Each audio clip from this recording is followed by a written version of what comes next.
Did you know that while much of Europe was still living in scattered villages, Africans were building sophisticated stone cities with planned streets, towering walls, and organized neighborhoods? Cities so old, they predate the Roman Empire by more than 1,000 years. Most history books will tell you about Mesopotamia.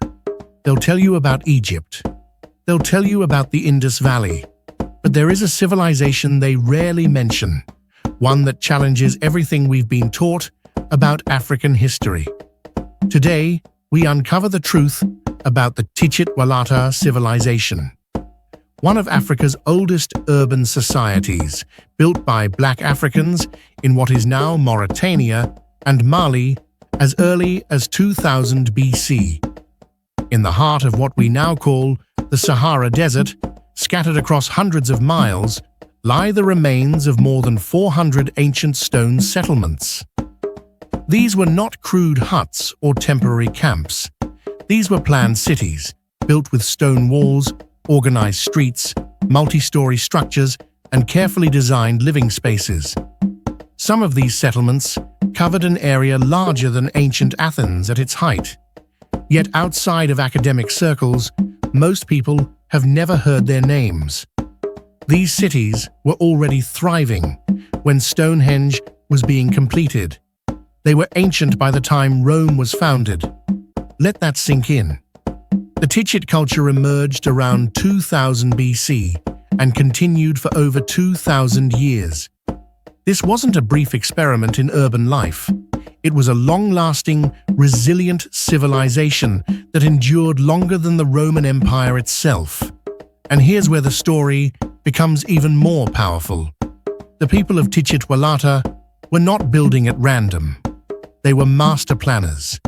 Their cities were carefully organized into districts, with enclosed family compounds, defensive walls that could reach 2 meters thick, and clearly defined communal spaces.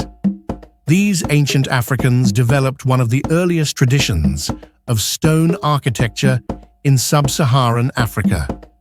They quarried local stone, shaped it with precision, and stacked it into massive walls, some of which still stand today, 4,000 years later. They didn't just survive the land, they mastered it. The Tichitt people engineered terraced farms along rocky hillsides, transforming challenging terrain into productive agricultural zones. They cultivated millet and sorghum, crops that they may have been among the first people on Earth to domesticate. They built granaries to store surplus harvests, planning not just for today, but for generations ahead. They raised cattle, sheep, and goats, skillfully combining farming and pastoralism to sustain large populations over centuries. This was economic planning, environmental knowledge, and social organization working together. 2,000 years before modern textbooks say, Africa developed. And remember, this region was not always desert. At the time, it was a fertile savanna, rich with grasslands and seasonal rainfall. The Tichitt people thrived because they understood their environment and adapted intelligently to it. So ask yourself this question: if this civilization was so advanced, why don't we learn about it? The Tichitt-Walata society showed clear signs of social structure, specialized labor, long-distance trade, and monumental construction, the exact criteria scholars use to define civilization. Yet this African achievement remains largely invisible in popular history. Archaeological evidence reveals trade networks stretching across West Africa. They produced pottery, tools, jewelry, and practiced early forms of metalworking. They developed cultural and spiritual traditions that would later echo through the great West African empires. When climate change gradually transformed the Sahara around 1000 BC, the people of Tichitt did not vanish.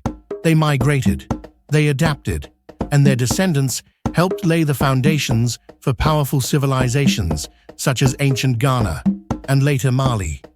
The architectural principles seen at Tichitt-Walata, organized compounds, defensive layouts, communal planning, can be traced forward through West African history, all the way to the medieval cities of Timbuktu and Djenné.